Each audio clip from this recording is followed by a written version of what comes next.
I hope it's going to be a little more straightforward, let me put it that way. And the idea here is, and I think this is a much, much more common problem where you have a whole bunch of different projects. They could be rooftop solar projects, they could be leases, they could be a portfolio of loans, they could be just about anything. They have a reasonably similar structure, not at all exactly the same. And how do we consolidate those up into whatever? I'm going to call it consolidating a project finance into a corporation. And I think that brings up a whole lot of theoretical points, which for me are extremely interesting. And I really appreciate kind of everybody listening to my little spiels about the what's the theory of finance, how this all relates to the theory of finance at first. And then I just want to put it to you this way. I have now done this way too many times. And like so many things you work on, and this is the story of my miserable life working on Excel models forever and ever and ever, but hopefully improving things over time. And this time when I kind of practiced it, I realized, why didn't we just use the exact same format with input C and input S, but this time we're going to make everything, all those little columns in input C, we're going to make them separate project finances, and then we're going to consolidate them all together. And here's what happens again. What happens is the let me get some words out properly. What happens is Excel has a couple of little limitations. Excel can't do that very well itself. So just like a whole lot of other things, when Excel doesn't quite work, we go to a programming language, and who cares about the programming language we use? VBA is just kind of convenient because it works directly with Excel, and we can record half the stuff we're doing. So what we're going to do is we're going to take a bunch of projects with different dates of construction, different periods of construction, different lives, different fundamental characteristics, put them all together in a corporation and make a little corporate model out of this. I thought perhaps this will this might take a little bit long, so I hope we can kind of take any time pressure off, get the basic framework created today. Now, when we consolidate these projects, we'll put some debt into these projects, and I sent a couple of models around, or at least one model where I filled in most of the stuff. I think it might be a little bit good to review just a few things together, just so you have some kind of understanding of it. But I did not. I purposely left out any circular references, and I think perhaps I'm gonna start sharing the screen to show you what I'm talking about. I hope this is going to work. And so as usual, oops, and I'm opening, and I have the wrong files open. Excuse me. That's okay. Okay, and we go through. I put all of our kind of sessions together. I'm cheating because I might use this kind of in the future a little bit. And the questions you've given me really make me think. So here's my kind of comments. This was our last session where we started about equity IRR, and this is our consolidation of projects. If I do it like that, oh, that works. Okay. Okay, here's the way I think about it. Number one, a corporation is just a bunch of, any corporation is a portfolio of a whole bunch of different investments. So hopefully this will connect project finance and corporate finance. And when I think of investments now, I think of them totally different.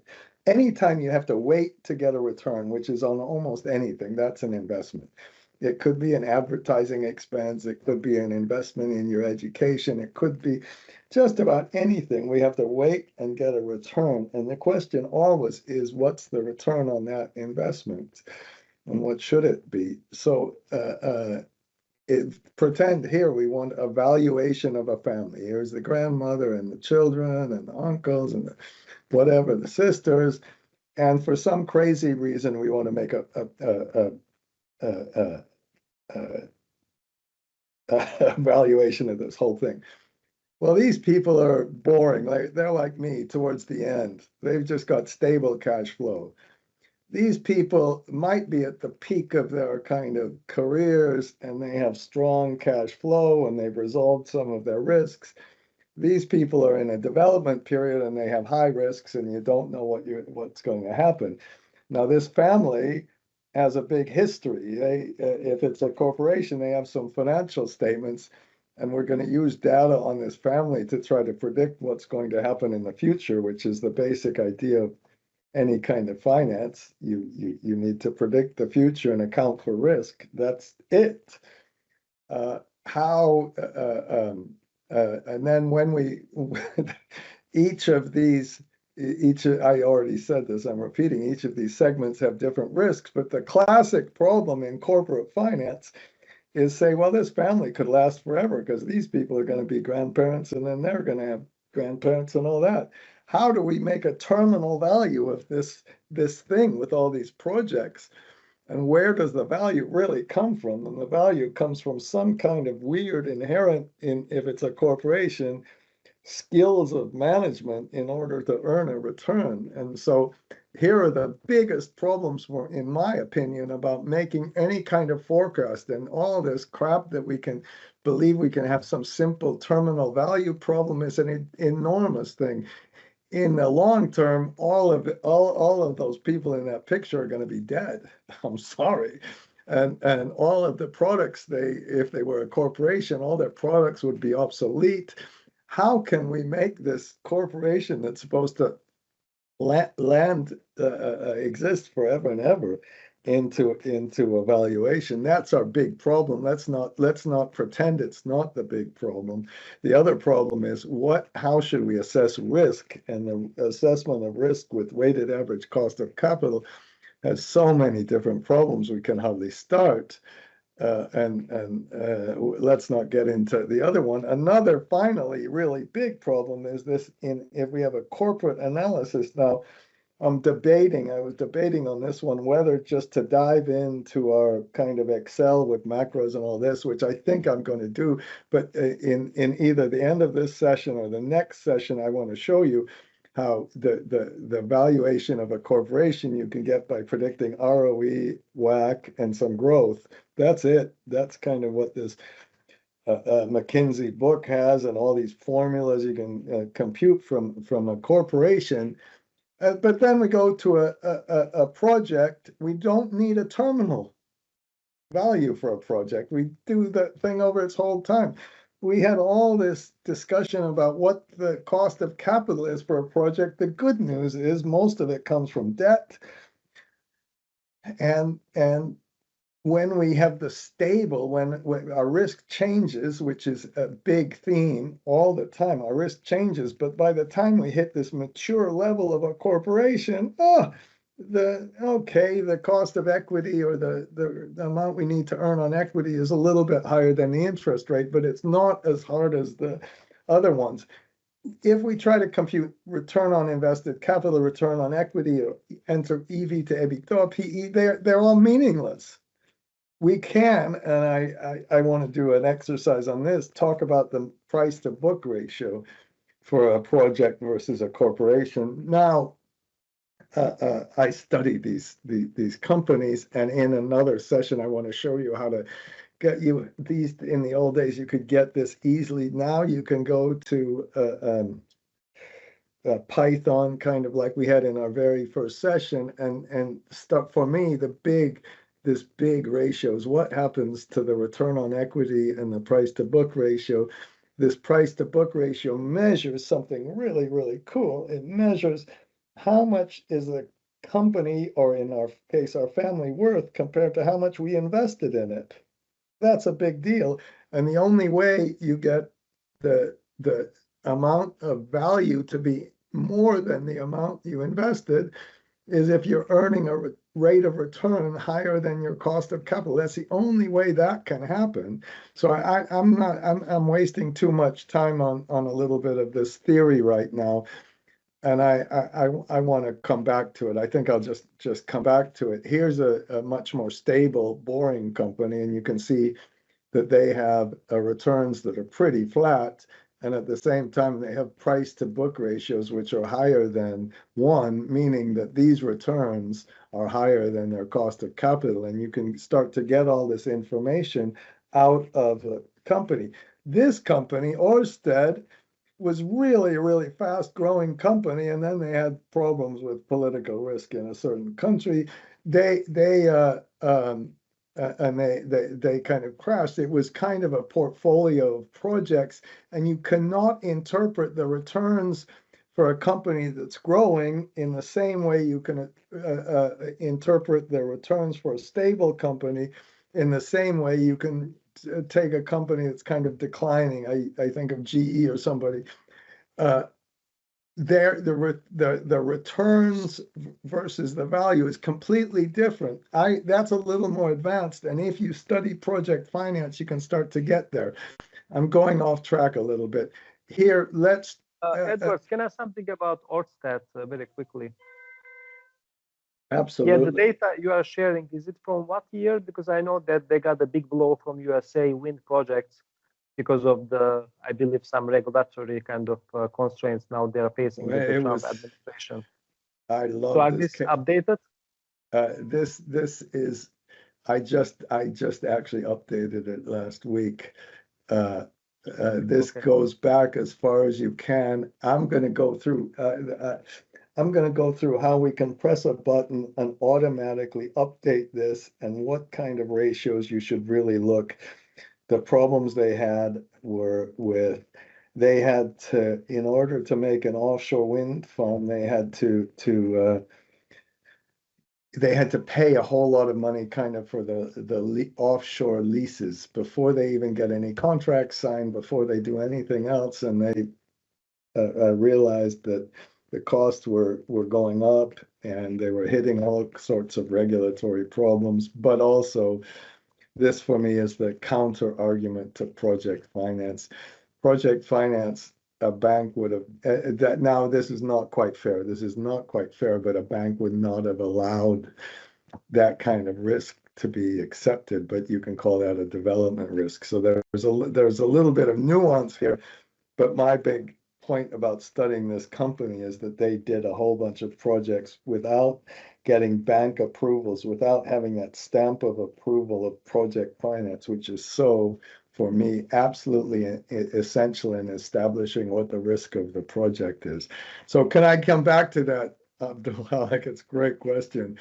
Of course. And then I'm just looking at what does it mean to be a stable company. And here it's kind of the capex to the depreciation. It's more than 100% always because of inflation. That stabilizes, and this EV to EBITDA is kind of constant. And the return on invested capital is reasonably constant. It's always less than the return on equity. And so I'm arguing to make some nice pictures in Excel, download the data is a really big deal. I looked at another project, and just to go through this really, really quickly, this is what's not to do. And I see a whole bunch of this. In this case, it was a bunch of hydro projects in Indonesia, and they put some of these projects together. You notice they're coming online in different periods.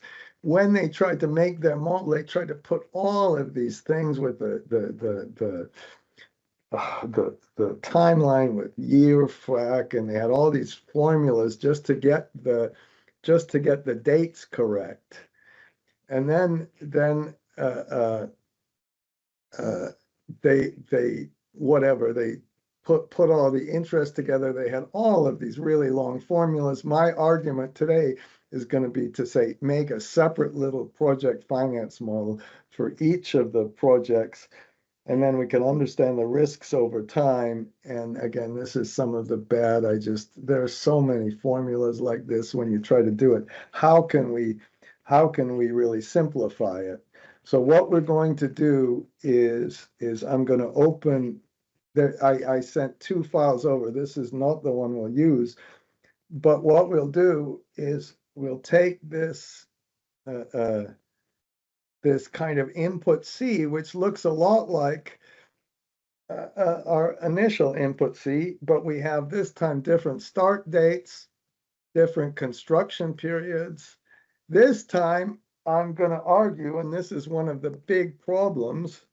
This is one of the big problems. I'm going to argue that if you want to do this accurately, the whole model, well, it's easier if the whole model is all monthly. So we can stick all these projects in different months. I made it so, okay, there's a solar, a wind, and a battery. I put some different kind of measures of what the capacity is, AC, DC, and all that for solar, and we'll use yield instead of capacity factor for solar. We don't have to. And then a wind project. So I took our initial model and just said, oh, okay, let's just put different kind of projects in. And remember this project, I don't know why it's got blue here. Why do I have blue? Oh, because I took this input C. Okay. I'm sorry, I did that yesterday a little bit. That's okay. So we have a whole bunch of different projects with different dates, and we're going to consolidate these projects into one big corporation. And when we, whatever, they have different IRRs, different dates, and I put different debt structuring terms in them even, okay? And the way we're going to do this is we're going to make a consolidation, and the consolidation, I don't, here, I'm going to just do this. If I put something like here, let's put start, and then I'll go down here, and this doesn't have any, this is kind of meaningless, and I'll put end. And then let's put in B2, let's put 100, whoops, not in end, let's put 100 in B2.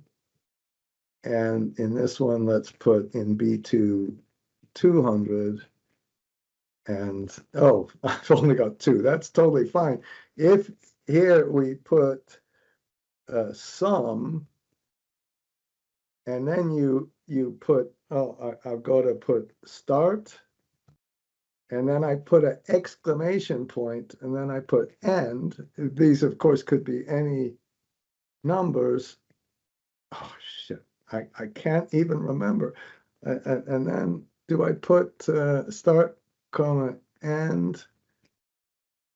And then I put, oh no, I'm going to have to cheat because I'm going to have to cheat just a minute, and look at me getting nervous now, and I'm already screwing up right away.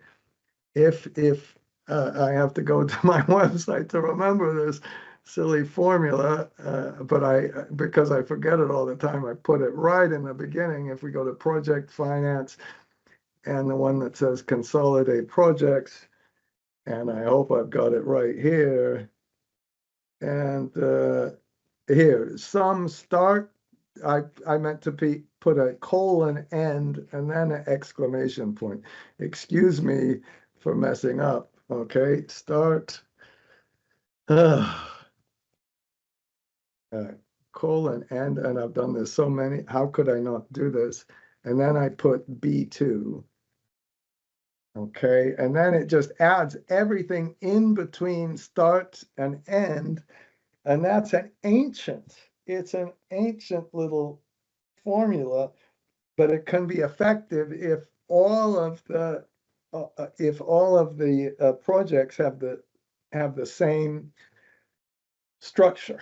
The other thing we're going to use is we're going to use the indirect function. So let's say I want to get this 6.06 from the financial model. This is in G1, but let's pretend now I'm just going to do this by hand. How about I'm going to press, if I press Alt E and the letter M, you can do this, of course, by right clicking. And then I'm going to go to this financial model and I'm going to create a copy. And I have financial model and where's the financial model and financial model 2? And I hate to do this, but I'm going to do this. So I'm going to put financial model. And then after that, I'm going to put financial model, and I hope I spelled it right, 2, like that. Okay, if I want to get this IRR up here from the financial model, do you notice it says financial model G1? Okay, it puts uh, uh, uh, this whatever, it puts the sheet name and it puts a little exclamation point. Now, if I want this number, I could also put equal indirect, and then I can put in quotes, double inverted commas, and I put B1 like that. And you say, what an idiot you are. Why in the heck would you ever do that? Whoops, and of course it's B2 because I'm senile. Okay, we could do that. Why would you ever want to do that when you could put equal B2? How ridiculous is this formula? And this formula gets criticized, by the way, because it's supposed to make Excel slow and bad and all that. And when I look at the IRR of using the indirect, how much investment you make versus the cost and the benefits, I think the benefits are often much better, because then what you can do is if I put up here equal indirect, and then I put I go over to this one and get this financial model. You remember it first put that in. I think, excuse me, what you have to do is put indirect. Oh no, and then you put a single double, because you have to put the little things around in quotes, and then you go over to this and put this name in, and then you put single quote and an exclamation point. And then we can, it was, what was it? It was G1, I think, or something like that in that thing. And then the first time you do this, it never works like this, okay? But that just allows you to grab something from another sheet, and I find it extremely effective. And what we're going to do is we're going to add a whole bunch of different financial models. So if I just copy this to here, it'll give me the same number. Let's pretend for some crazy reason, I don't know if I can force this to be different. Let's make this just a really short life, for example. So I'm just going to put E date of this. Let's just put 15. No, that's way too. Yeah, I don't know. I don't know. Hopefully, oh, it didn't give me a different return. I wanted to give me a different return. I think you can see that when we take a different, oh, we got to divide by 0 now. Okay, good. Whatever I did wrong, but that shows you it just takes it from this sheet. Okay, who knows what I actually just did? I'll undo that. Okay, so we're going to use those two things, and then we're going to put our models together. Now, what I also did in this exercise what I also did was said, okay, here's for me one of the biggest problems with project finance. We get a rate of return, a project IRR. And the big theme for me was always, and some of the really young people are taking these tests for these exams. They don't really ask for pre-tax IRR. You're supposed to take the taxes that you would pay if you had all equity financing away from the free cash flow. But whatever, we get an IRR. Now, when we and I'm gonna change this for a minute. I'm gonna delete this sheet just a minute. So we're back to this one. In my input C, I experimented this, and I'm going to move it to the very first solar project. And the first solar projects I began with, I began with the very first date. We're going to talk a little about the input C and the input S. This is the classic way. Again, I used to do it all differently, and it took me a long time to say, yes, this is one thing that you can take from other people's models, and it's a pretty effective way to do things. I'm going to make a construction period of 1. I'm going to put 12 months in a period, okay? And then I'm going to look at our financial model. I'm really afraid of what happened to the return on equity, but I'm not going to worry about this. I hope I did things correctly. In this case, we had a project. We're going to go through the operating costs. I had a project IRR of 7%. What I do then is I take the depreciation, pretending we had no debt financing, which means that we had no depreciation on interest during construction or fees or anything like that. And then we compute the balance sheet, the gross assets minus the accumulated depreciation. And what happens, and if you do this, this is the silly little gimmick thing, but if we put a spark line here and then go and get our data here, and we put what's on our balance sheet, the invested capital always goes down. And because the EBITDA is about the same and the invested capital is going down, when we take our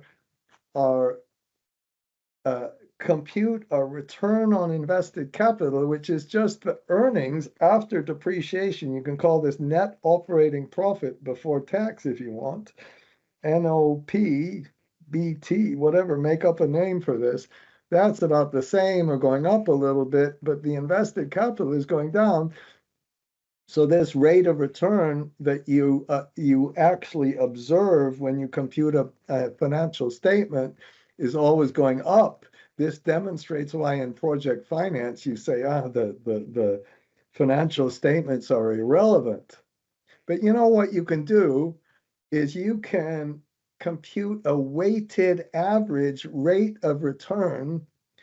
And when you compute the weighted average, you have to account for the PV factor. You have to account for the fact that future is worth less than today. And you also account for the invested capital, which is up here. I think no, this is the present value of the prior one.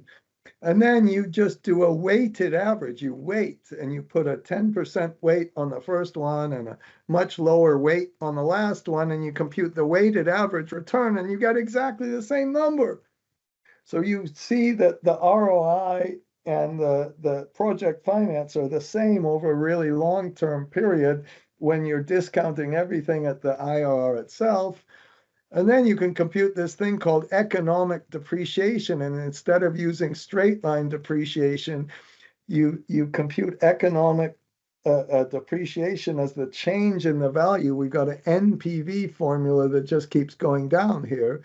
And if I'm going to have to insert my little spark line over here. Okay, and I'm going to compute this is the value of the project at the IRR. It's kind of an irrelevant number really for valuation, but for computing depreciation, the theory of depreciation, which nobody in accounting ever even learns, is it's the change in the value of the asset. And if we use that change in the value of the asset and recompute earnings before depreciation and then get our rate of return, we get exactly the same as the ROI. And I think this is really important, but I don't want to get too off track about this because in evaluating the performance of a project over time, we have no benchmark if we're using this. We're supposed to get a low rate of return and then a really high rate of return. And how can you say if we had some bad manager who got 3.5% here and then he got 5.6% here, you can't there's no benchmark to evaluate this again to see if we're really doing better than expected or worse than expected over time without kind of making some model. So that's what those are some of the ideas. Now I've gone too long. I've gone a half an hour. And I think now, I know, okay, you can see that I'm speaking a little differently and I have a different shirt on, and that's because I had to fix a very embarrassing error that I initially made, and I'm going to have to go through and kind of edit our little session a little bit to demonstrate this. Now, before, when I did this, and I still have it like this, let me stop for a minute. This really, the rest of this whole session is a whole lot about some VBA tricks and a little bit with, I suppose, the indirect function and doing some other things. Now, if I would, let me just show you this horrible mistake I made, okay? So if I would just take this solar project, okay, and then what we're going to do, what we're going to do is copy this this model. Like I renamed it template model, okay, and we press Alt-M, and I realize I have to change something else, and then I put it right before here and create a copy. Okay, right now it's on the solar model, and what we want to do is, come on, all right, just a minute, and we're going to rename this to something like Project One. Okay, and then that name will actually be from the input C case itself. And then we're going to press Alt-M again and create another copy and make another one.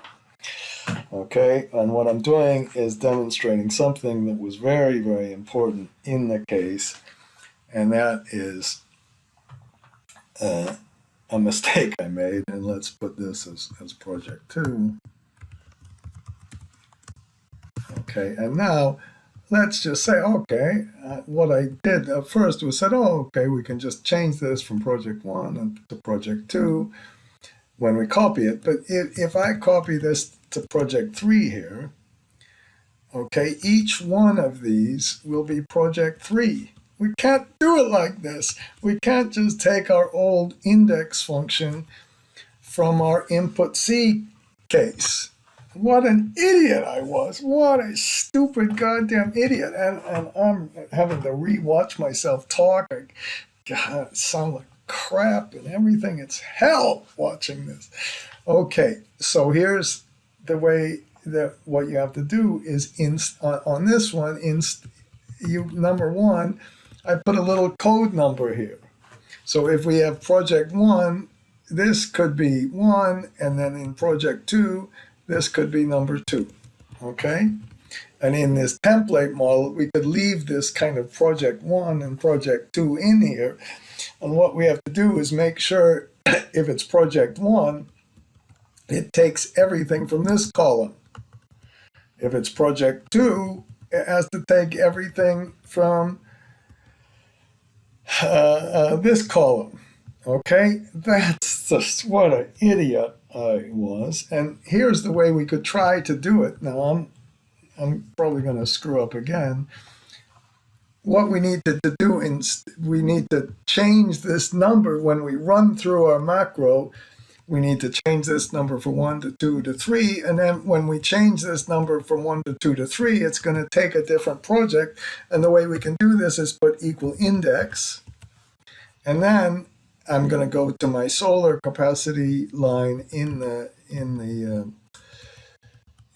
this one, and I can take it all the way. And I'm going to go all the way. Who cares about going all the way? Why not?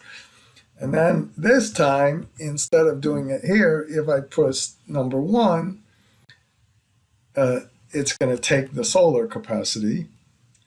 And if I do it with the next one, and I could, I suppose, copy this, but for all of these ones, every time I have experiments, sorry about that, for all of these. So now if I take project number 4, that's another solar project that had 2,000. And this time when I copy it here, if we just made this number one, and then number 3, and then number 4, when we copy it over, we're going to have to change this number on over and over and over again and use the index function. And I thought, oh man, that's not going to be that hard. Is there a way we can just go down here and just copy this? And I tried all sorts of Control F, Control C. I couldn't do it. So instead, this is again the theme of using a little VBA, but you can steal this. I'm going to, of course, put this thing up here, and here's the way it works. I'm just going to show you this quickly. I'm going to say, okay, let's go from row 1 to 500, and I don't think I have more than 500 rows here. Certainly not. Somebody asked me, oh, why don't you put them in separate sheets? This is one exception. This is one absolute exception. I'm sure you could redo this and kind of copy it twice to different sheets and use this little code number elsewhere. But what's the big deal about too many sheets? Again, these models you might think are too simple. I'm getting off track again. Who cares? So what I'm going to do now is put this here, and then this is our input C. That's our solar capacity. I hope that's what we had. No, it said AC. Sorry about that. Okay, and let's just make sure we're okay to start with. Come on. Okay, that's what we started with. And now I'm gonna. What I was in the process of showing you was that we go through and we go from row 1 to 500, and then I'm just going to stick in column 6 and 7. Now you might have to change this, and then I'm going to just find anything that has a formula, and then I'm going to define the text of this formula, and sometimes I have to show it. After I find the text of this formula, I'm going to see if it's got input C in there. If it's got input C in there, then we're going to go down to this little if statement, and I think I put a little showing what the formula is as we go down. I like to show it. And then we're going to find this little number in the formula, which is what the row number is. Okay, and I made mistakes, and this took a little while to do. And then we're going to go all the way down and put the new formula in. And then I'm going to take that same formula. Now, I'm a little bit afraid of this because I don't know how it'll work. But I'm going to use the famous cells function, CELLS, and I'm first going to put the row and then the call, and then that's going to equal the new formula 2. I'm sorry, it's like this, okay. Enough of this. Let's just see if this works. So all you have to do, what I'm going to do now, only in the template model, if this is number 4, it's going to take the 4th one, and I'm going to change all of these. So Okay, so now I'm going to run this macro. I have to admit that I just kind of screwed up. We take F14, that's what that macro does. It says it found the number 14, and then we're changing it to input C, and I'm going this time from column I all the way to column AD. I could do XFD, I just put a long random kind of formula in there. And then I'm going to the next one, changing 19 and putting that index formula in. And it's just going all the way down and going one by one. And oh, that was solar. It was supposed to give us both, so that's okay. And then it gives us the yield, and we don't have a wind capacity factor or battery availability. So I'm going to pause this. Okay, it looks like so far I did it all right. We put 1 here, and it gives us the first IRR 2, and then 3. Now, oops, I hope it's 3. Oh, it took a little bit. 4. Another solar project. So we're getting a different IRR each time, and you can see it's changing the numbers. And I am so embarrassed that I was so arrogant and thought I could do this without it. Now there's one additional problem. Okay, I should have colored this. Right now, I said, okay, well, what happens with input S? And I just made one single formula taking the input S, and the input S is a lot more painful in this kind of situation. So I said, oh, let's put different inflation rates. So let's make a code number for our input S. And that's, I think, reasonable and normal. I would do that a lot. So right now, if it's code number 2, we go down and we take an index and we look at number 2.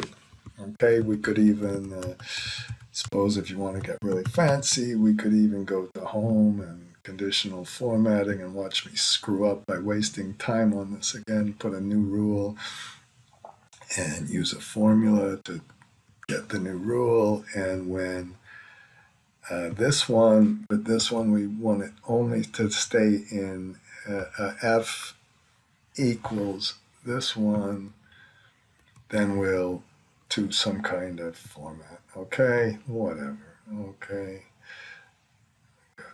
Light green. How's that? Okay. And so if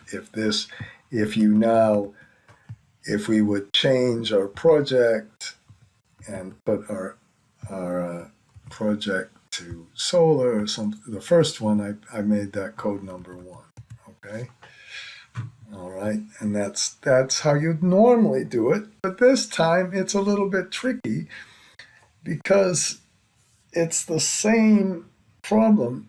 If we can't just, when we go to this template model, I can't just say take 1, because then if let me again change this from, I'll change this from 1. If I change this to 2, well, we can't just take the index, because this 2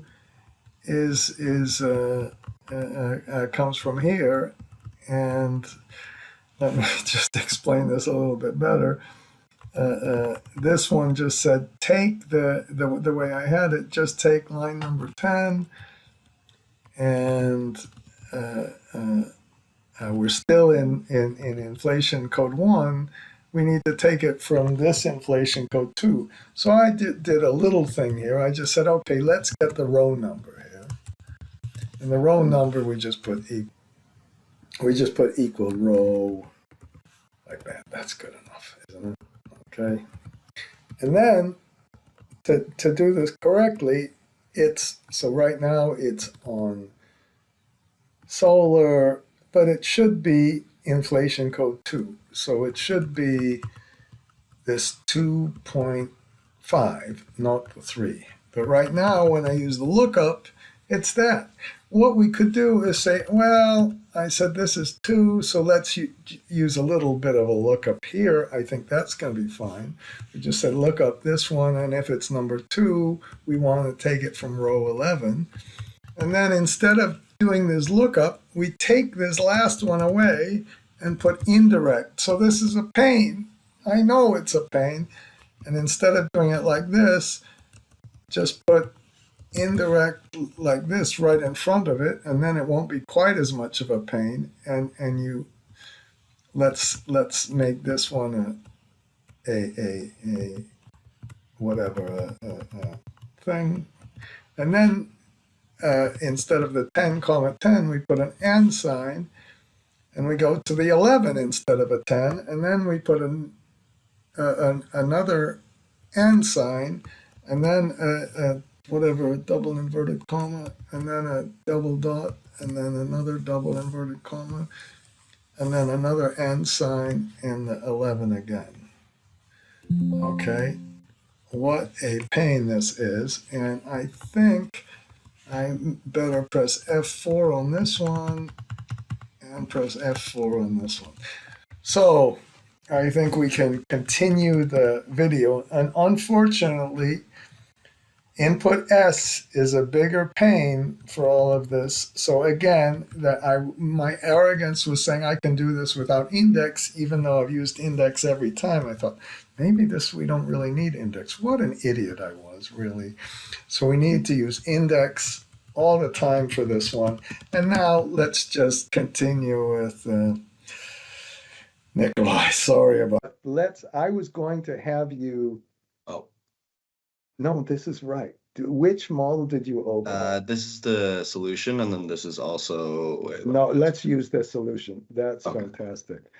And I think, okay, the way we're going to do this, thank you very much. The way we'll do this is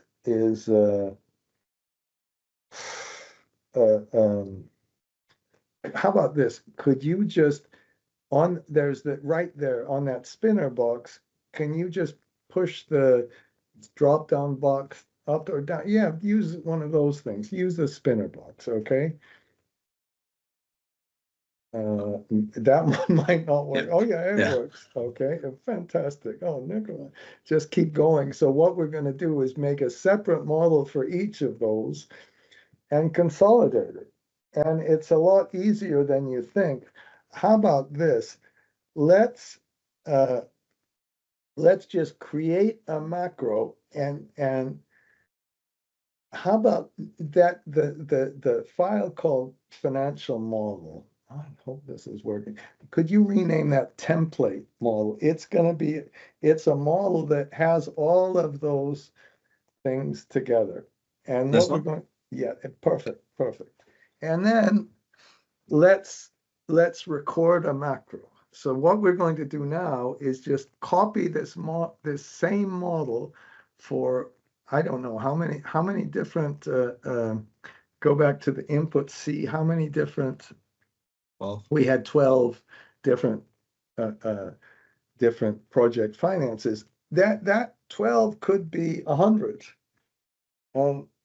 It could be 1,000, whatever. I have not come into the limitation of adding sheets yet. There must be some limitation, okay? But that's no problem. And what we're going to do, could you go kind of to the very last sheet and add a blank sheet? So put a new sheet there. Very good. Call that the start. You could call it whatever you want, and then add another sheet after that called the end. So what we're going to try to do is put all of those models between the start and the end. And then if you go back, thank you very much for doing this. If you go back to the yeah, how about going even back to the input C? We'll just name each sheet. Do you see I have in line 8, I have a project name. Now, there's one thing I kind of wanted you to do yourself, and for me, this was the absolute key to doing this in this template model, even though I've already had it set up. Do you see what I did? I started at some arbitrary date, 1 January 25. And that is not, now that is a common timeline. And so if you go back, go down to that December of 24, that very first in J, very good, go up one. Can you press Control and square bracket? All I did is say, okay, we're going to have a starting point for all of our models. And then if you go back to the template model, so that, and I'm going to make that month by month. I suppose you could make it week by week or something, but you have to make it small, not big. So you can put all of these models together. I'm just thinking right now, if somebody had a question, what happens if a model starts in the middle of the month? We could even address that, but I didn't do that, of course. So then if you go down, if you notice that if you go down to the next one, how about let's delete the next two lines? Just delete those. So let's practice just doing that ourselves. Okay, so this time, again, that 1 March 27, could you click it on the, yeah, let's leave it on that project. That comes from, let's show everybody where that comes from, control and square bracket. So that comes from our whatever, our index formula, just like it should be done all the time. And we take that and everything is run by that thing called scenario up in line 2. Could in line 2 change the word scenario in change that to project. So that's going to be our separate project. We're going to have project 1, 2, 3, 4, 5. Okay. And then if you go back to the this is fantastic, Nicola. Go back to the template model. Thank you so much.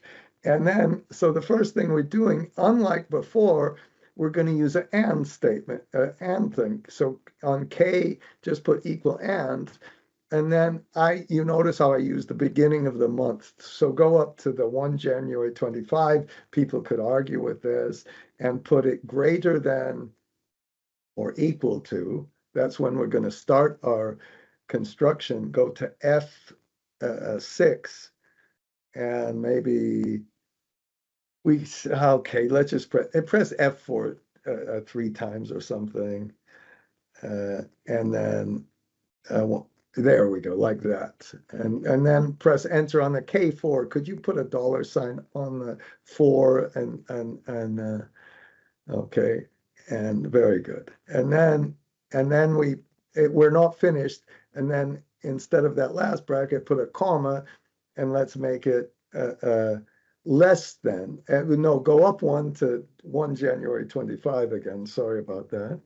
The 1 January. I'm doing it all with the beginning of the month. Press F4 twice, right? And then put less than, and that's the commercial operation. Oh, and you could get fancier with, and that's that one. Click on that 1 July, and press the F4 3 times or whatever. Okay, press enter, and then you can just drag that down. So then we'll have the operating period. And then if you have that generic macros open, which it doesn't matter if you do or not, just press Shift Control B to get it to 1s and 0s. Very good.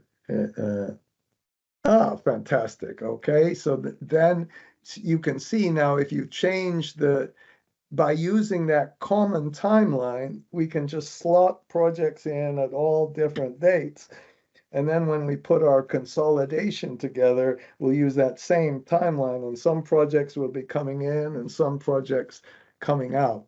So right now, how about going over to March of 27 up with the timeline? Fantastic, by the way. Oh, fantastic.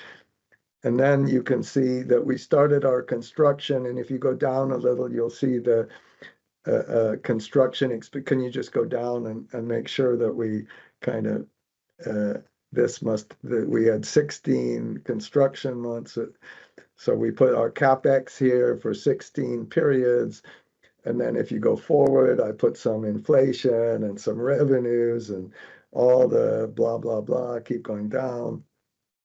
Okay, so you can see that when we start different projects and end different projects, it's going to work. Now, if you keep going down, just to give you a background, what I did, then that's the stuff we just talked about just now. I'm going to have to keep going down. And then I put some debt sizing in here. Now, the debt sizing, that for me, the big trick with the debt sizing, and this is what I'm gonna put off till next week, is we have monthly, monthly, a monthly model, but we only wanna allow a dividend and pay our debt service every 6 months. And you can use an offset and a sum on the offset, and I used to try that. I think using just a sum if on this one is gonna be so much clearer. But for now, go down, I just said, okay, we're going to just compute our CFADS, just call it EBITDA. I don't have taxes in here yet because I wanted to make sure there's no circular reference. And then we look at, we get our present value in line 128 of our, I'm sorry, in 127. That's the debt sizing using the DSCR, which I argue is the primary thing to do. The secondary thing to do is put a 80-20 debt to capital down there in line 131. So we have, that's our total CapEx, and we put our debt to capital in, and then the debt applied down there is the minimum of those two. So it could either be the debt to capital from the present value of our cash flows or the debt to capital. So each separate project with a different IRR and a different debt structure. I put different debt structures in for each of these. And if you keep going down, thank you so much, Nikolai. I put I'm skipping over this a little bit. We'll come back to it. But I put some debt issues, but I did not somewhere, if you just go down up a little bit, I'm sorry, that I did not put any interest during construction or fees. So I cheated on the two big causes of circular references, which are the the IDC and the fees and the taxes. Okay, so for this session, we're going to leave those out. We saw just what an unbelievable headache it was before to get those in, because what we're really going to have to do is after we copy all of these, we're going to have to run some kind of macro, and I'm going to do something I shouldn't really do. I'm going to argue that this method with this thing called the UDF will make this whole thing so much faster, you can hardly believe it. That's what we'll do next week. But if you keep going all the way down, then we have a repayment, and the repayment depends on the DSCR that's either input or the DSCR that's a result of our 80% capital constraint. I'm going through this too quickly. Sorry about this, but because we didn't really, I think we did a little bit of this. What happens if you have DSC, the debt size computed with DSCR or debt to capital? We did a little bit of that, but that's all in here. And then if you keep going down, then we'll get a cash flow waterfall somewhere. That's what we did. You see, that's what we did ages ago. We have a cash flow waterfall, and then we have some financial ratios. So that's our model. I just want to make sure you see our model. And now we're going to do this whole model a whole bunch of different times. So let's try this, Nikolai. Can you try it with Alt-EM, but that's just the same as right-clicking and why don't you put it, no, cancel this. I'm so sorry. What an idiot. Let's start recording the macro before we do this. And this we'll take this macro and we'll try to understand this macro. So go to the developer or wherever you want to go to record a macro, and then do the Alt-EM. So, oh, cool that you did that. And then Should I press record macro first? first, absolutely. So we're just gonna, and then, I don't know, how about, yeah, let's leave it macro one, who cares? You could call it consolidate eventually. Then do the Alt-EM and try to put, when you put this model, put it before the end sheet. So go all the way down go all the way down, and then make sure you hit create copy. No, I'm sorry, the name end sheet. Oh, that was silly. Right up there. So that's gonna put it right there. And you press OK. And you can see number one, because we have a monthly model, this thing is gonna end up big. And then how about just, for now, just rename that sheet, and I forgot what we called it. Just rename it down there, template model, just rename that sheet, project 1 or something, okay? Now, what we're going to do is actually name it from our own names there, and I think, how about this? Let's go. Let's go back to the template model now. With the macro still recording, correct? Exactly, because what we're going to do is take this macro and then learn from this macro. Don't call it AI or anything. This is ancient stuff. Yeah, but do the same thing. Switch it from project 5. Wait, before you switch it to project 1 up there. With a drop-down box. I don't know how this is going to work. Doesn't matter. It almost does. And I really want you to see kind of how it works. And then do the Alt EM again and put it. I suppose we really want to put it right at the click on the end and move it and click create a copy again. Okay. And then so that's the idea. Now let's stop recording a macro. We've got enough here to kind of do this. So this is just the style.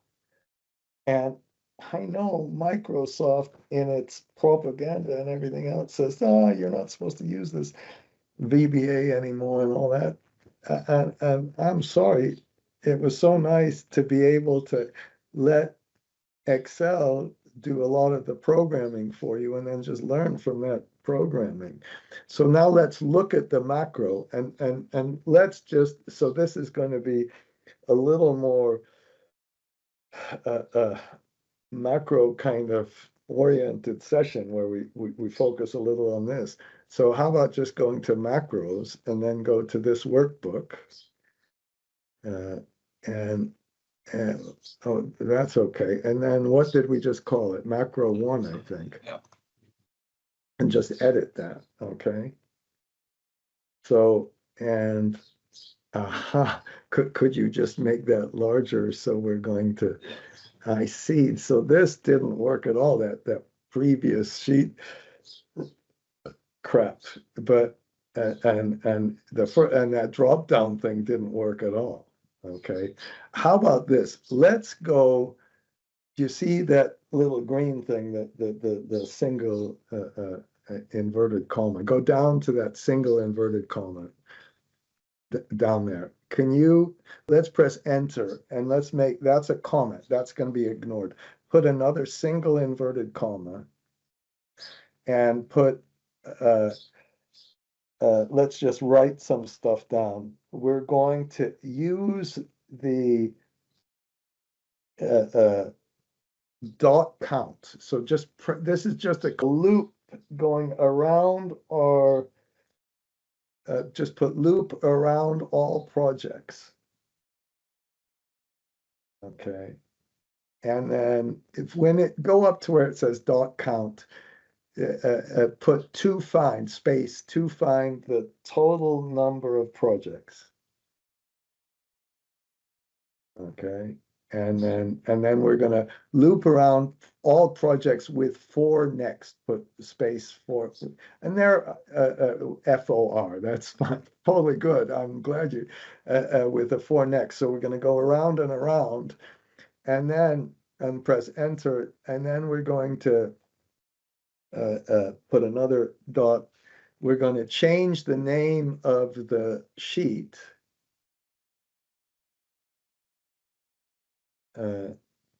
and let's put with range name, and put dot cells, cells. Well, I'm going to show you how to do this, but instead of just kind of, I want to give you just a little bit of an introduction before we do this. And I hope I'm not going to screw up too much. And let's just start doing it. Do you see where it says active sheet drop downs below? Delete that line. That's the last thing we want to do. And instead of putting that line in, could you go all the way back in Excel, and this is another kind of basic rule with macros, is that we have to use range names for just about anything. Go to the input C sheet, and in E2, which is that number 1, which draws the whole line, and let's make a range name, and let's call that project number or something like that. With, again, no space at perfect. So you put an underline. If Brian, he always puts a capital, that's fine. I noticed that in Python, people seem to use that. So that's a range name that has the whole thing. So the way we'll kind of get started is, now let's go back to that. Let's go back to the macro. And so to get the first thing, before we go down maybe one line, this time just type the word total projects. It's got to be one word. It's got to be one word. That's a variable number. That's a variable. Any language is going to have something like, and then you put equal, and then we're going to get that range name we just did, and I think you can remember it. What was the, no, just, you could do this 2 ways. No, let's do it just what you did. What was that range name we just made? Oh, shoot. I can just select the whole area. Oh, Good. project number. Very good. So what you do is you can do this project number. No, but if you do it like this, put a square bracket in front of the end. That's one way to do it. Yeah, do the end one and the beginning. And then you put dot count at the end. So that was our first one, and press enter. Now, when I do this, because I make so many mistakes, right here, press enter. Can you put MSGBOX for message box? That's, other people do all this debugging. I don't. And then put a space, and then put a double inverted comma, and put total projects. So double, no, I'm sorry, the two. Yeah. How do I say that? I don't even say projects, total projects. And then put another double thing, and then put a space and an and sign. And then put another space and put total projects. Okay. With the quotation. Without. So that's gonna show, it's gonna then have the name total projects, and make sure, and press enter. And press enter again, and then put exit sub. So all that crap just below will be ignored. Exit sub. This is so this is called a subroutine. Very good. Press enter. This is fantastic. And then you can just press the little like play button on the top. Okay. And it said total projects are 12. So that's how to make sure that we've got that right. Now, you could have also, can you go up to where it says total projects? Now, this thing, I don't understand. I'm just, all I can tell you about me is that I've made every mistake. Can you copy that entire line? Okay, and just paste it just below there. You could have, instead of putting that project costs in that square bracket, you could put range. So go to the beginning of the first opening of the square bracket, and you put range. and open a regular old curve bracket and then put a double whatever, whatever we call that, and take that square bracket away. And then close that, and at the very end, just like that. Whoops, you have to put a double quote and Oh, no, before the count, before the dot count. No, right after the word number. You put a double quote and close the bracket and take that close the bracket there and take that away.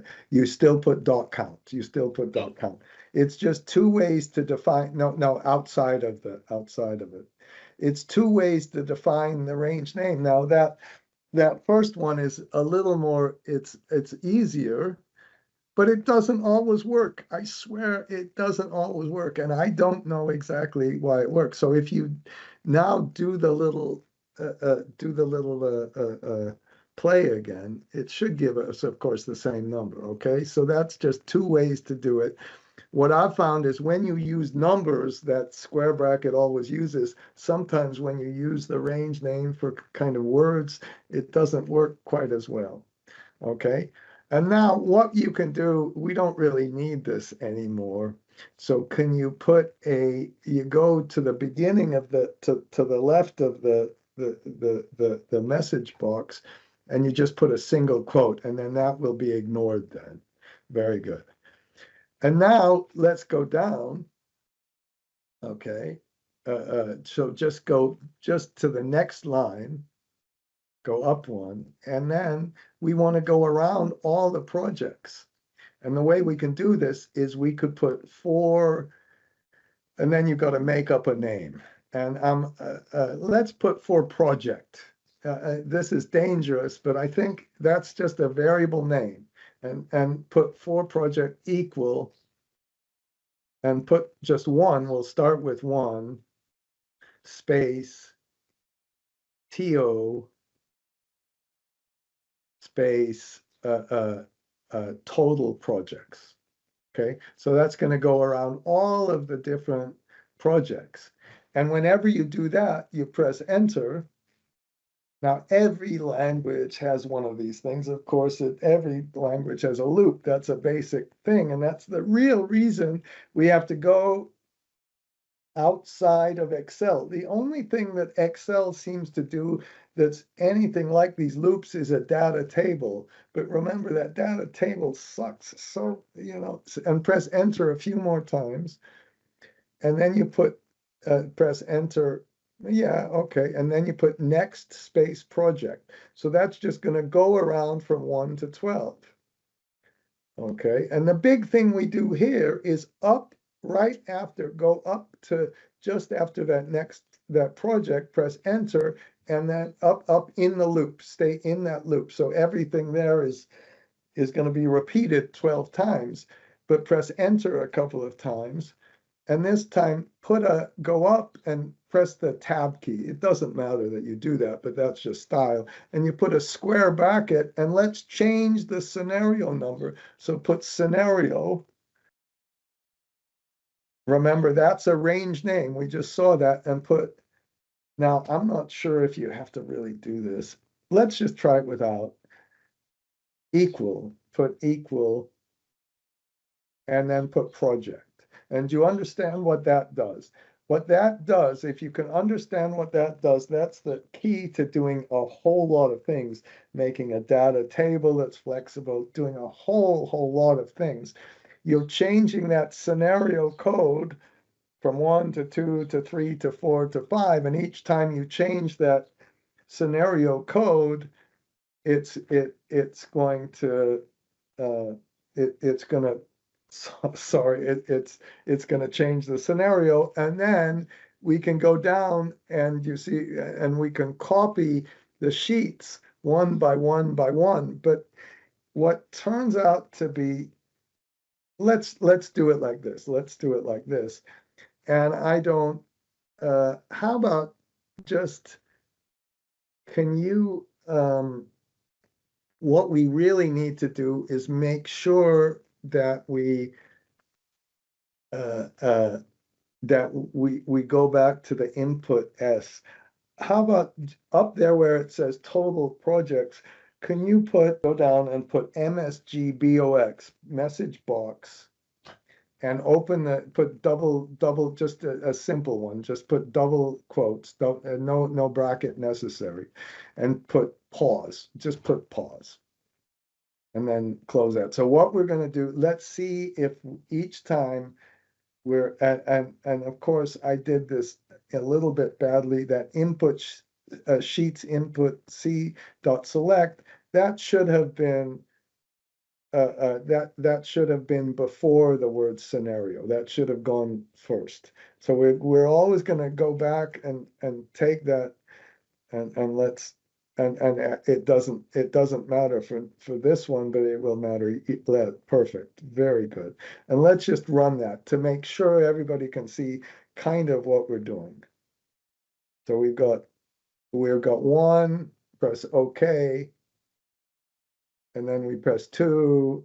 And the reason I did this, and I got lucky, I'll admit, is the reason we did this is I just wanted to show you what's happening. We're just changing the sheets around. Now, once we've done that, yes, I'm sorry, you kind of have to go through all of them. We'll take that out. Sorry about that. We have to go around the 12. Good. Press OK. So delete that message box. Again, it just illustrates how you can, the whole line, okay? Each time we select a project, now we're going to, do you see where down there it says sheets template model dot copy before sheet 9, okay? So can you just take that whole thing and yeah, just cut it and paste it up to below the word scenario. And I hope I'm doing this slowly, and I hope, yeah, just and perfect. Okay. And, you know, to be elegant, so can you see what's going to happen now? We're going to go to the,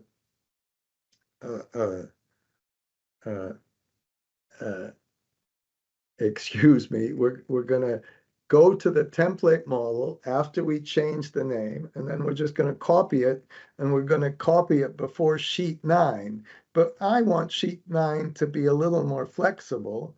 So can you go just above one, and let's define what that end sheet is, and you can almost take that input C sheet thing that we did way at the top.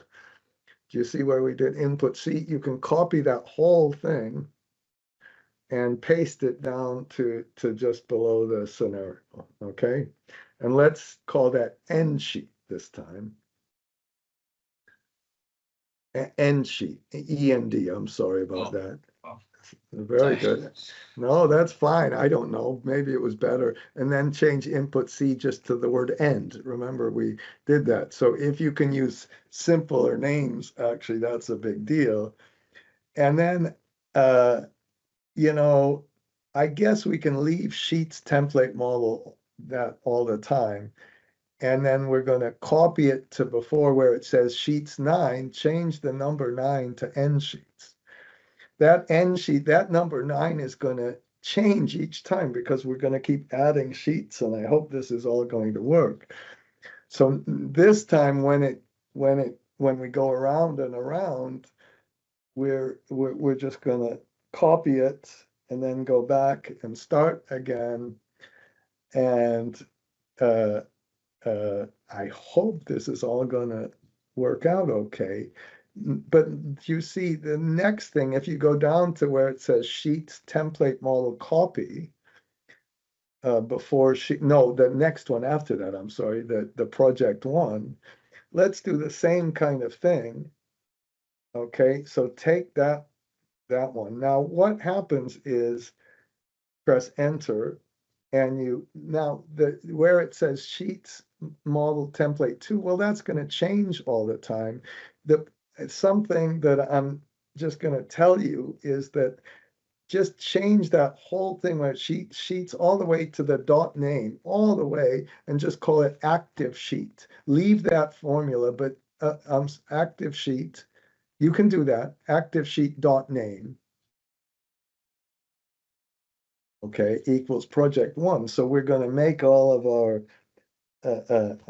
sheet names, but this time, instead of project one, let's go back and name that range that has all the names of our projects in there differently. So you go back to the you go back to the Excel, and in that input C thing, let's name go back to the input C. I'm sorry, input C. Sorry. Let's just the way you name the other one, select all of those and let's call that project name. Okay, press enter. Okay, and now instead of you take that where it says project there, down there, that one, you put project name. Now, I'm gonna be conservative here because I think, and then could you put the word range in front? Let's use our second kind of approach because I it might have worked with the square brackets. We can change that later. That's fine. And then it gets a little tricky.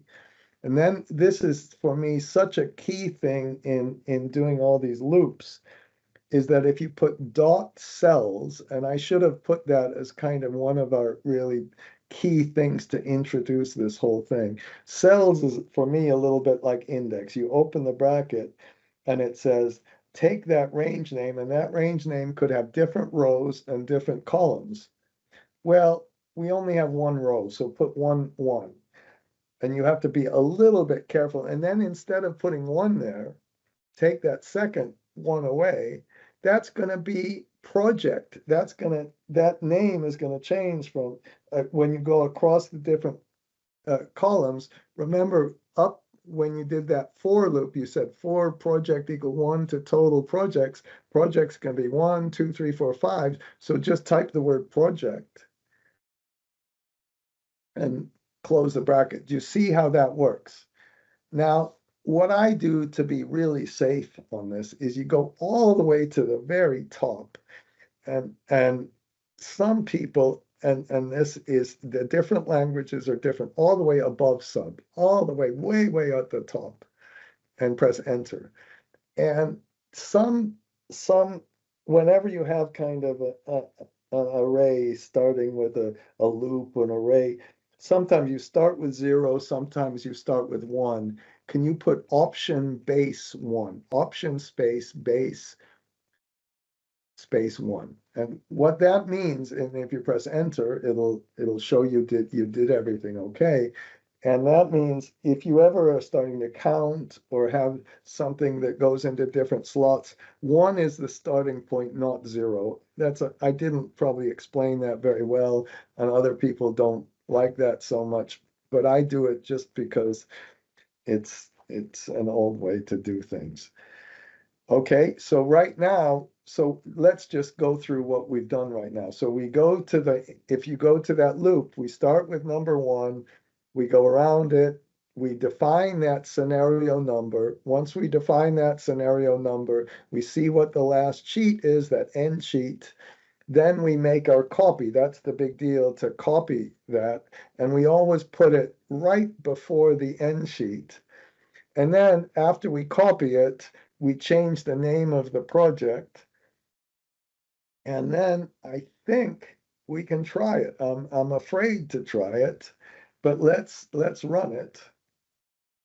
Okay. And oh, it's kind of not showing us what we're doing, but let's see, it's doing something. Okay, and we're on sheet 5, and that's really by far the biggest deal.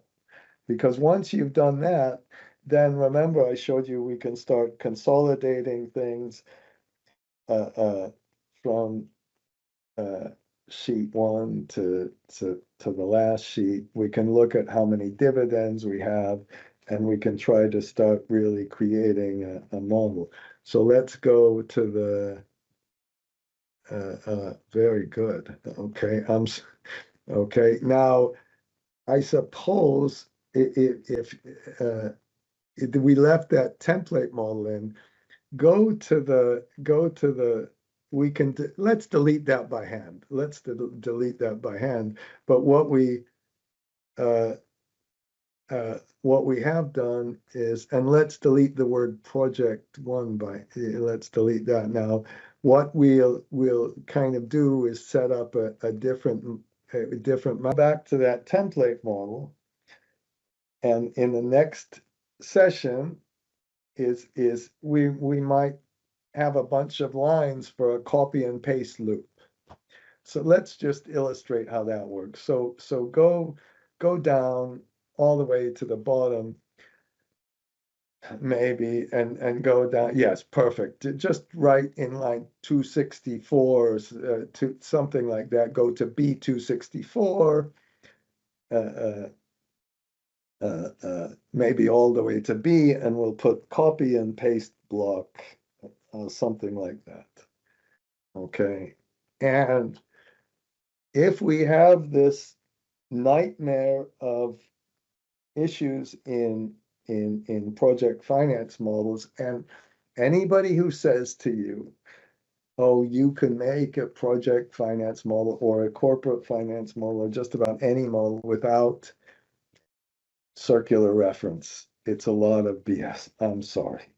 The fact is that the reason the circular references occur in project finance is basically, if you imagine us sitting around a room, we're using the model to structure the project finance, and then then once we've used the model to do it, then we're redoing the model with the new structured finance. It's kind of a natural circular reference. And how about you go down one and put let's call it copy block, just down there. And the only reason I'm doing that is now let's and then put a few spaces down and put paste block.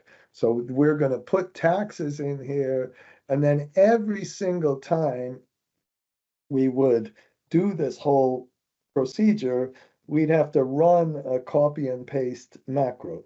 And I can just tell you that this model, how about if you go to file and info, how large is this model now?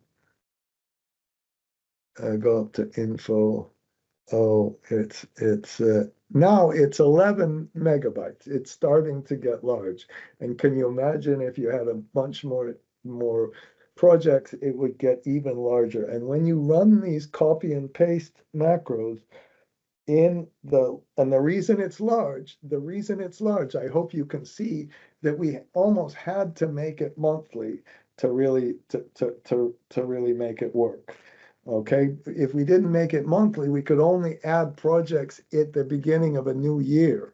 All right, now how about let's also do this, go to input C, I don't know, the input C page, and just insert a sheet. I think if you put Shift F11 to insert a new sheet, let's just put we need to name it something fancy. What I don't know, sheet 17, we're going to operate, that's where we're going to operate all our macros from. So what, call sheet 17 operation. You need to make it sound really sophisticated. And then you go to the developer tab, and in the developer tab, can you just insert a button, go to insert with our little thing, and take the very first one and make a little thing. And this time, okay, click it on macro 1. We almost should change that name. Okay, and then maybe you can change that name to create sheets or something. So change the button. You have to kind of delete the word button and then rename it. It's a horrible pain. You have to delete everything and put create, yeah, whatever you want. We would maybe before the next one we'll make it sound really, really sophisticated, and just make that larger so we can see it. Just right click, very good. Oh, you're fantastic. Okay. So we're gonna create the sheets. Now, can you make another button that we won't assign yet? And let's put clear out the sheets. So what we need to do is figure out a way to delete all the sheets, which is it's almost more difficult. Excuse me for 1 second. It's almost more difficult than creating the sheets to clear them all out. Okay. And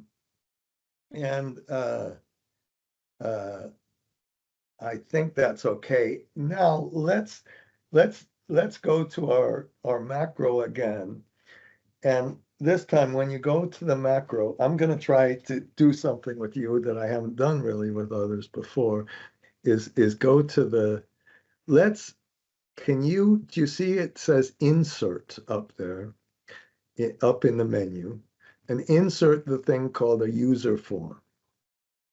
And then what that's going to do is we're going to say, let's just tell people where we are. And you see the one that says A right next to the arrow? Can you just click on that one and just make a little picture somewhere there? Just make it. Yeah, just make it a little wider.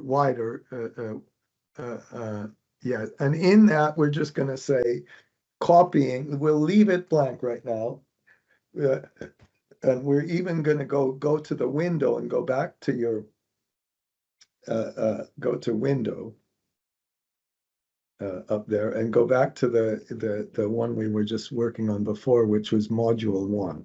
I want to go back to that our main macro. Go down that one.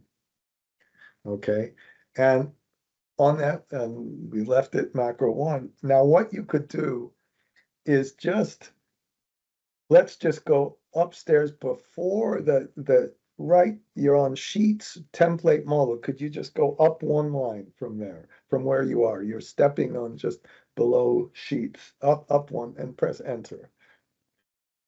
And that we just created something, a little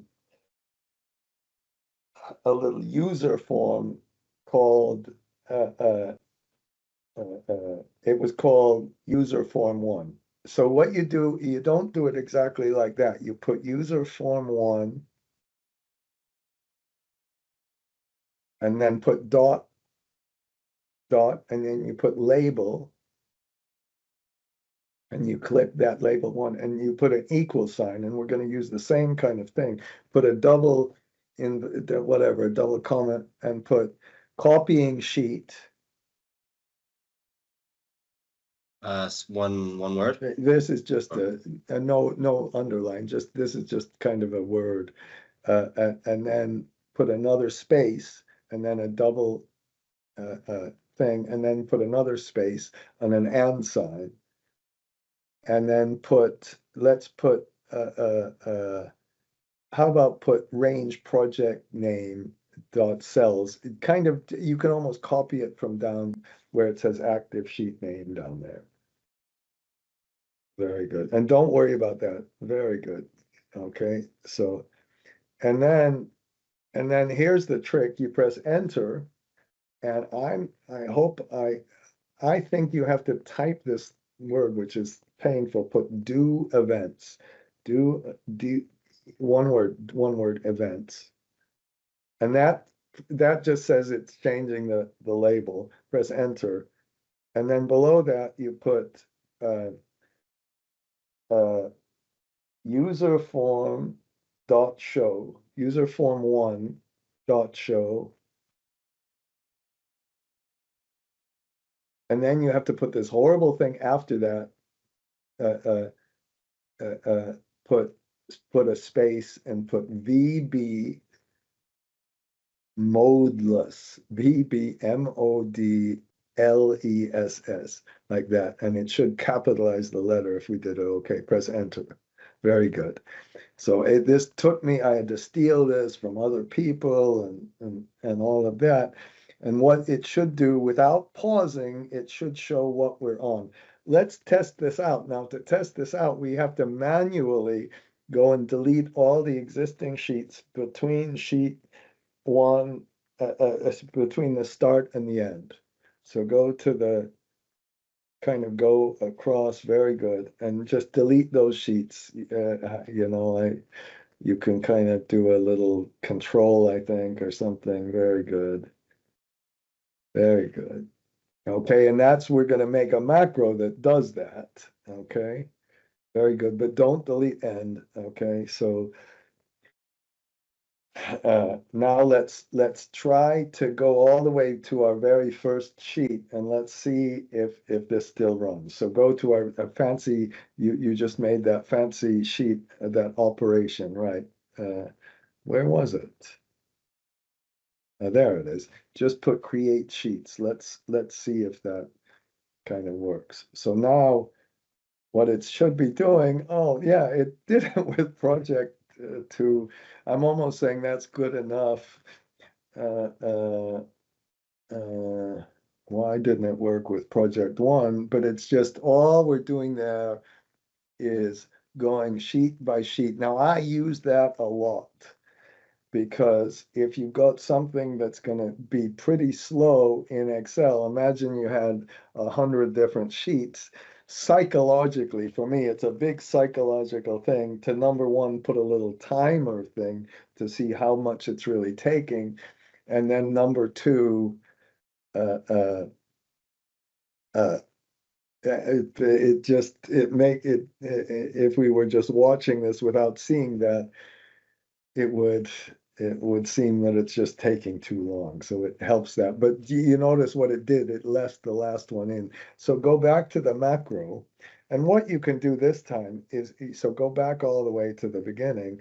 And why don't we do something a little bit better? Right click on that create sheet and assign the macro and press edit. So that just gets us to there. And then could you just underneath input sheet before our loop, just down there, could you type the word base sheet? One word, that's because it's going to be a name, equal active sheet dot name. And that just says, what's our starting point? What sheet did we start with? And then go all the way down to the end of next project, all the way down to the bottom, and press enter and put sheets, and then you open the bracket and put base underscore sheet, the one you just did. And you close the bracket and put dot select. So that's just gonna get us back to where we started. And then you put enter one more thing, and you put user form 1 dot unload. Does that work? No, it's, see, I got it backwards. Escape. You put unload first and then put user form 1. Why? It's all backwards. So you put the word unload and space and user form 1. Okay, and press enter. All right, so that should take everything away. And now we have a little bit of a fancier thing. Why did it just do it for sheet 2? I'm not gonna, that probably would take me, I don't know, half an hour to get right. I'll do that for us later. I think what you've done right now, you see how it's not so difficult. And you see the theme that my uncle, not my but to the uncle who told me, oh, you're such a, why don't you use MATLAB? Why do you use this old-fashioned tool called Excel? Well, number one, everybody uses it, okay? But number two, if Excel has these limitations, we can do a little program and kind of make it into our own programming language. We can do statistics, we can do all sorts of this thing. You can see I've got a little hang up. Go down and delete all the rest of that crap below.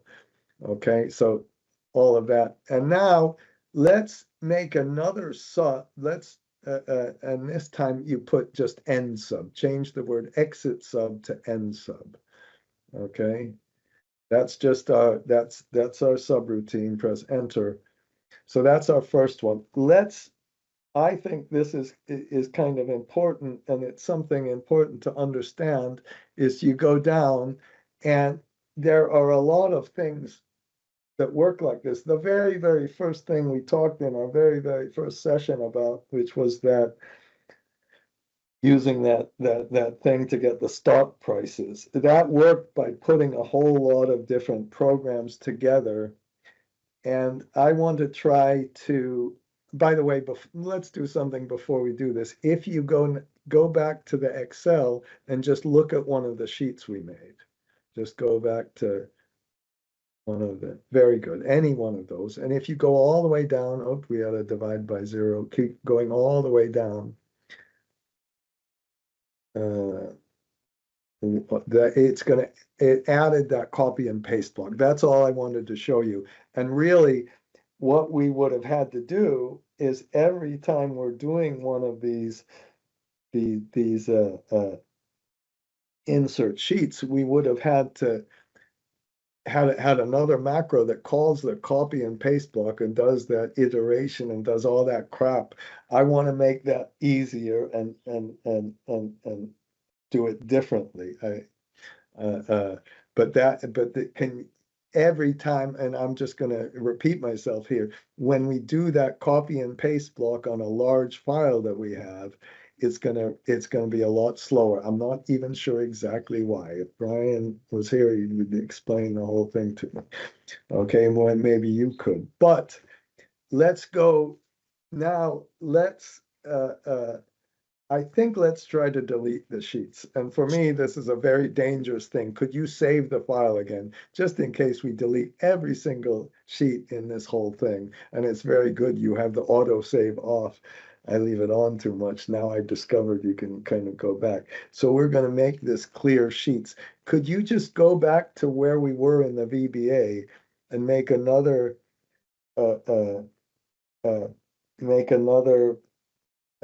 and so this time put sub space clear sheets or something. Okay, space, whatever, one word. Very good, press enter. So that's a separate sub with a separate end sub.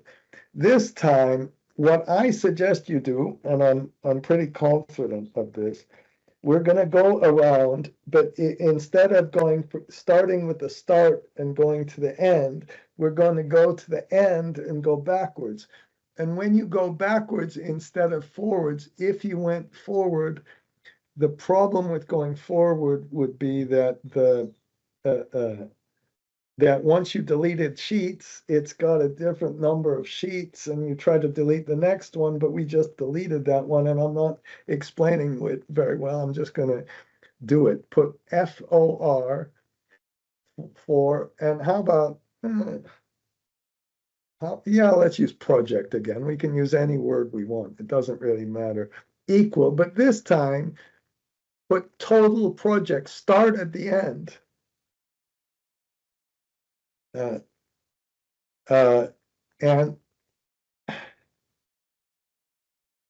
I did this wrong. Go up. I'm really sorry. Go up one. Put and very good. That worked. Put total sheets equals sheets dot count. Again, that dot count is a big deal because whenever we have this loop, we have to figure. And then if you put equal 4 projects down there, go down there and put total sheets. Start with total sheets. So just leave, yeah, no, no, I'm sorry, leave the word project, but don't put total projects, put total sheets.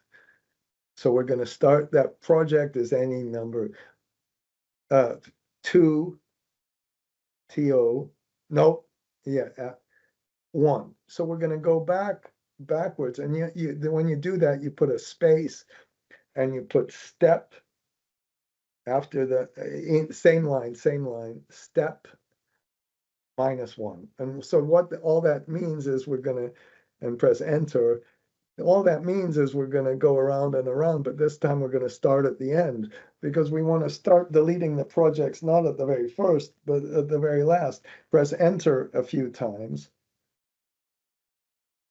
and put a next space project. Okay, and then you go, let's go up, and we don't want to leave it if we have the end sheet there. So we'll use an if statement, if, and put, sheets, active, I'm sorry, before we do put equal sheets, open the bracket.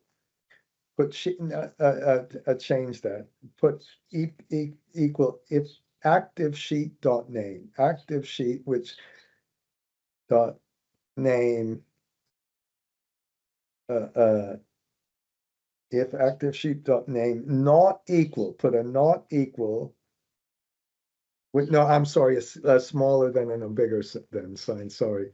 The other way, and then a bigger, not equal, and then put in double, things, end. Double quote, double quote.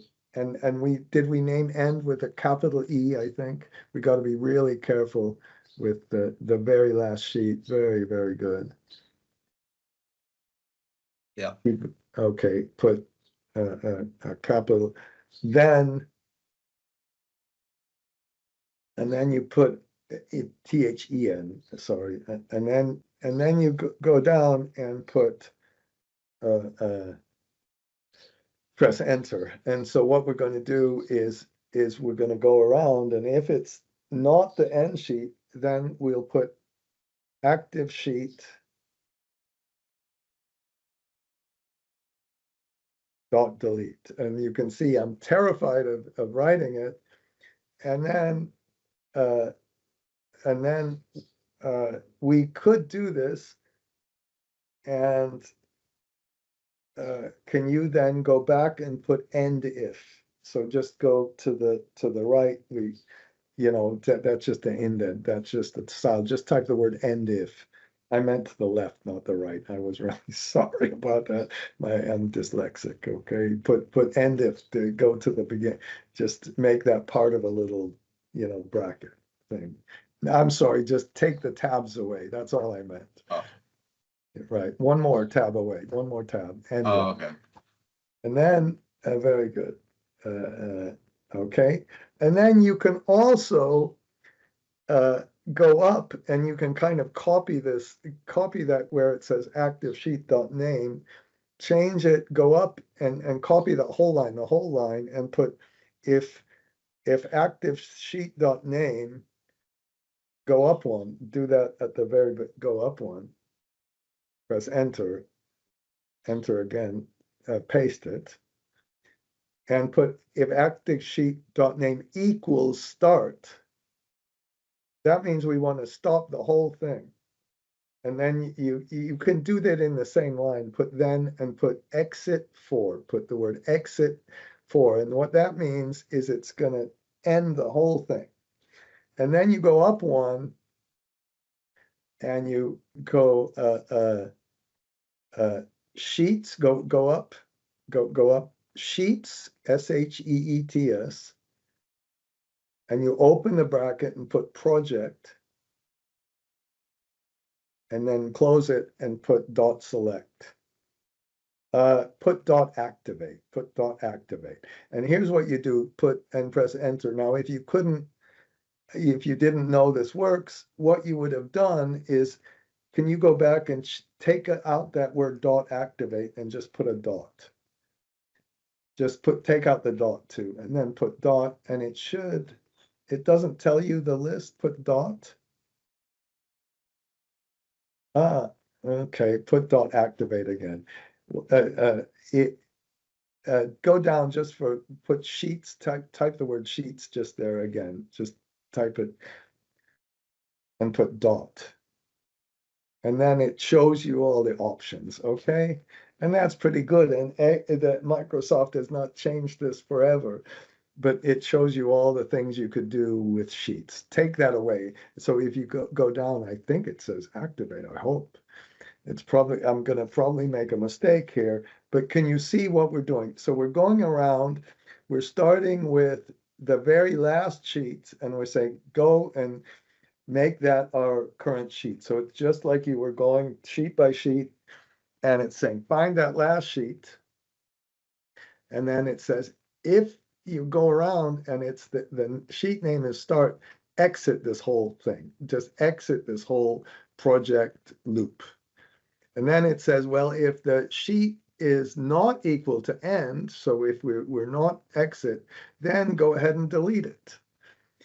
And then we just go around and around. And let's try this. So once again, go back to the Excel and go back to our very first kind of thing we're doing. And right click where it says that one and press assign macro and find the one that says clear sheets up there. And press OK. Okay, and then save the file. Save the file, just because I know sometimes I've deleted every sheet. Just a minute. Oh, just a minute. Press OK. That's supposed to be end if up there, where it says up where you put end, down put end if. Sorry about that. That's fine. Okay, okay. And then if it says this one, you can just press the run, I think, or I just exit out of the whole thing. Does that work? You have to exit at the top, way up there, up at the top, and press OK to stop the debugger. Okay, let's see what happens. Okay. And it says, do you want, that's good, press delete. Okay, and then it's going to ask each time. Okay, and we might get so confident we don't want it to ask each time, and then you're going to put something called application. I hope. Yeah. Very good. I'm going to leave it like this. It's You could have avoided this by putting application dot. It's not screen display alerts equal. All right, it's time to fix our macro problem. Okay, and the way now the big deal is when we go sheet by sheet, immediately after we copy the sheet, we haven't copied it yet. Immediately after we copy the sheet, we have to go up to E2 now. I could make E2 a range name, but if I made E2 a range name, there would be that same range name after you copy the sheet for each sheet. I'm going to make an exception, and I'm just going to say E2 is defined as that counter when we go around the project by project analysis. Okay, so what we need to do then is to go into our macro, and this was wrong. We're going to redo this. And then instead, I'm going to copy this, but I'm going to copy it kind of to the end here. And I'm going to also, let's start with this. That's all right. And we're going to, instead of putting the scenario, we're going to put range. And you understand what we just did is we just renamed, we're just in the new sheet. We're in the new sheet. And we're going to make it E2. I kind of halfway remembered that. Okay, range E2 equal our counter, our project. And we absolutely, it's necessary that we calculate these sheets. We could turn off the calculation and only turn it on for this sheet. I'm just going to, for now, assume that it's on. So it turns out we didn't need this. This was kind of bullshit here. Sorry about that. We didn't really need this because we're just going around, and every time we're going around, let's just make sure. So we went back to the original sheet. Okay, doesn't hurt, I guess. we make sure when define a new end sheet, we copy, we show what our new sheet is, and then we do the key one here, which is go to our template model, copy that, and make sure it's before the end sheet. And then we define this project. Okay, and let's run that one.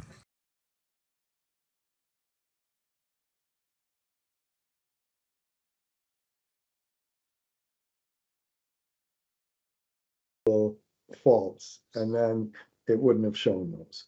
Okay, but the good news is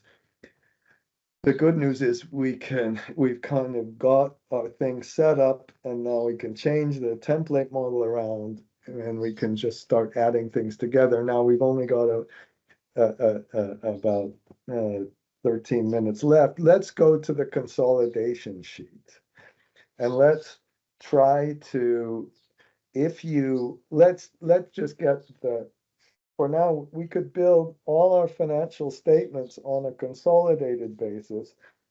How about let's make A, B, and C small, and then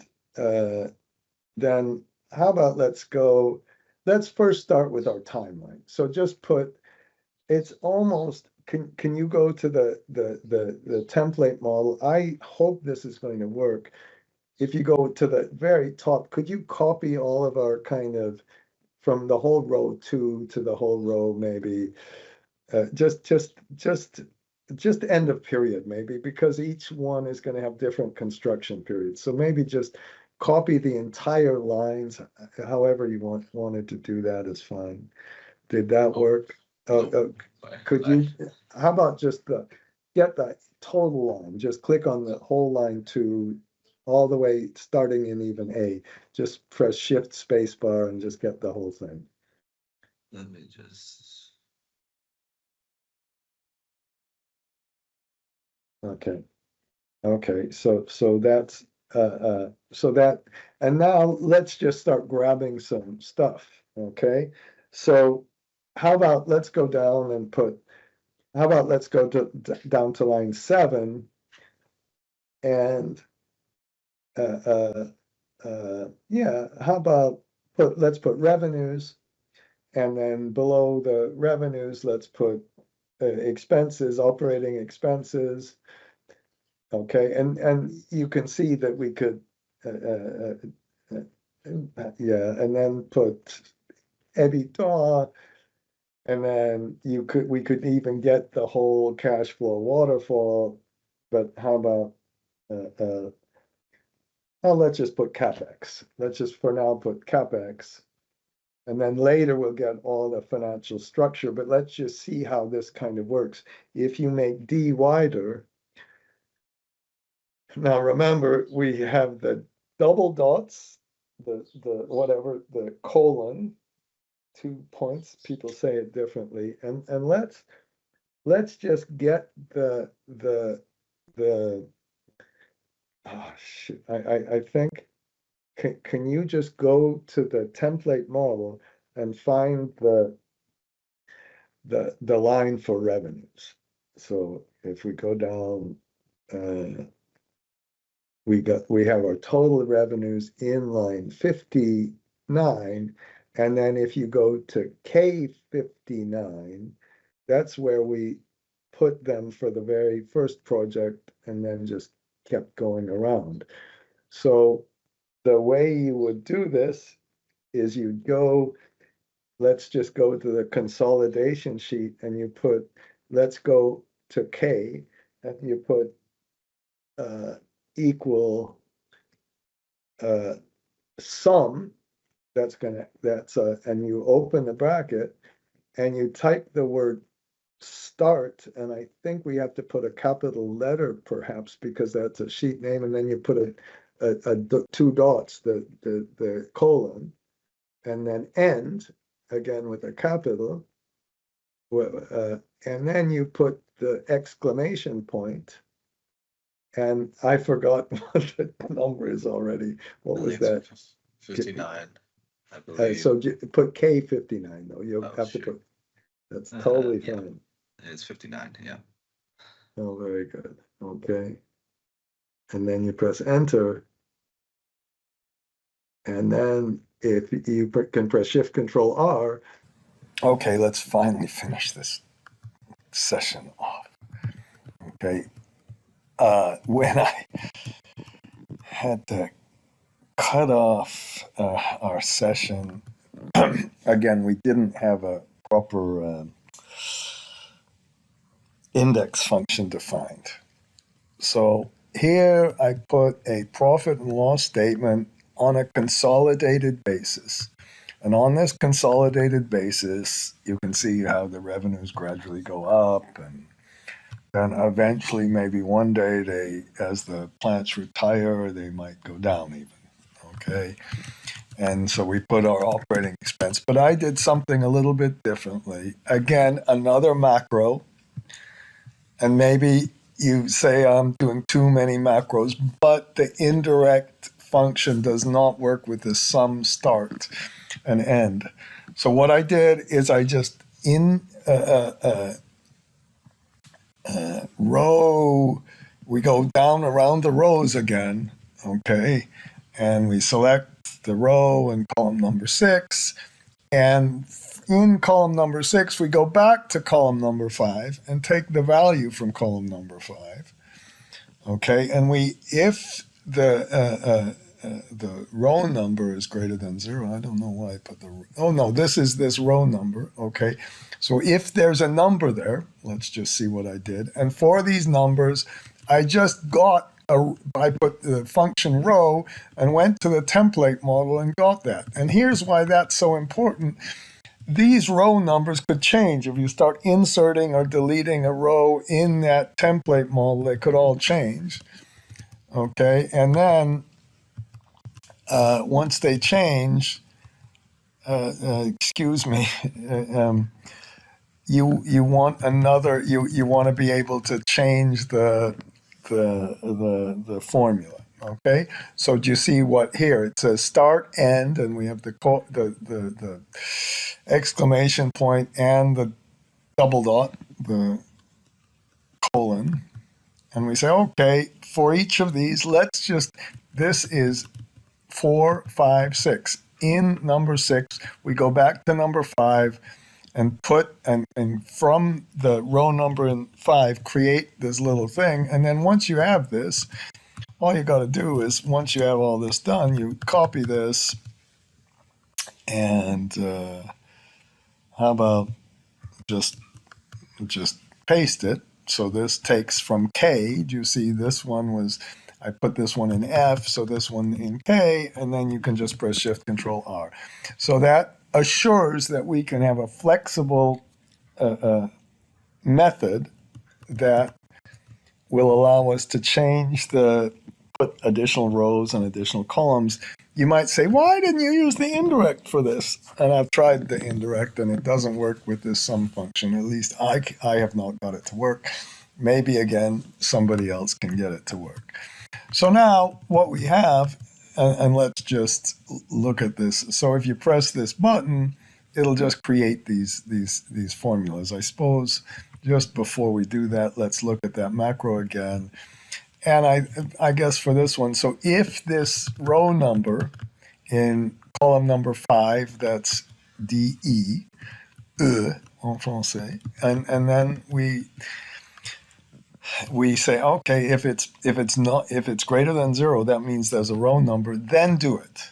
Okay, and then I just put a little message box, and then I say in row number 6, make it a formula, and in this formula put sum, and it's always going to have start and end and all that business.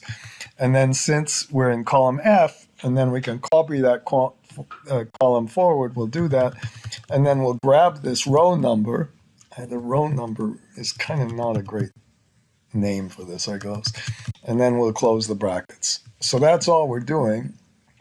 And if you run this formula, okay, do you see what it's doing? It's just creating this little thing, and it says, okay, we're going to put that in, okay? And then I'm going to just pause because I'm going to have to go. All right, it's finished. All right, and now I said, okay, well, remember, right at the very start, I talked a little bit about this economic depreciation. And I said, with economic depreciation, we can get a better sense of what the return is for this project and kind of have a better benchmark. Now, if we before, so we can, I made a little another little thing. Let me perhaps whatever do that. Take the grid lines away so you can see this stuff. If we make it straight line, then in our profit and loss statement, I put EBITDA straight line. Remember, I didn't put taxes in yet. And here, I don't know why I have this thing as the extra decimal. So here's what happens. We start with our project, and then we put a cash flow statement. And a cash flow statement, I think, starting with operating cash flow after tax is a way to do this, and just get the line for operating cash flow, then put the CapEx. Remember, we didn't have any. So we started this project, and remember, this is month by month by month. And then we get our investing cash flow, and I think you should include IDC and fees right in this one. Remember, I didn't do that yet. And then we put our debt issued and our financing cash flow next, and put our interest paid. And if you go through this one, I used to do it completely differently, but I've got a totally different attitude now.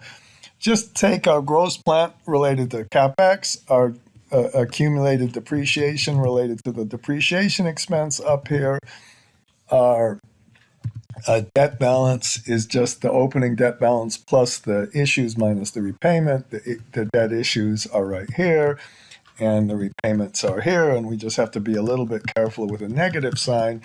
Our net cash flow should always be zero at the very end. And then we get our difference, and if we can just put equal round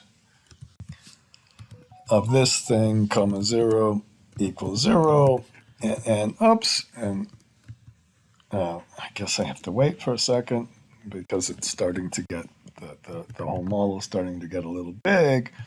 And then,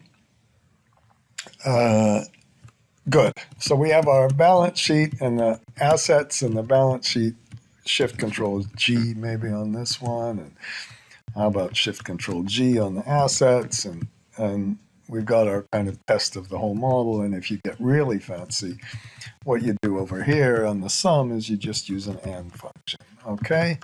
Wrong one. Okay. So that's our financial statements, but that's on a monthly basis. And I don't know if you're supposed to put -M or no spends. Let's do this on an annual basis. To do the thing on an annual basis, you just use the sum if. And when you use the sum if, what I would do is use the whole row in the monthly, the whole row 6, and the whole row 6 is just the year. We just put equal year. And then after you do that, just go up to the date and just put F4 2 times to just lock in the row number, but not the column. And then you don't put anything on this one. And once, if you do it exactly in the same format, you get the, you can sum everything. And then if you go down to the balance sheet, we that's not a cash flow. We, instead of summing it, we just use a lookup, and it's the same kind of thing, except it goes a little bit backwards. You look up on the year, and then you go to the consolidation, and I guess I did it kind of lazy, but it worked, I think, because it'll just automatically take the very last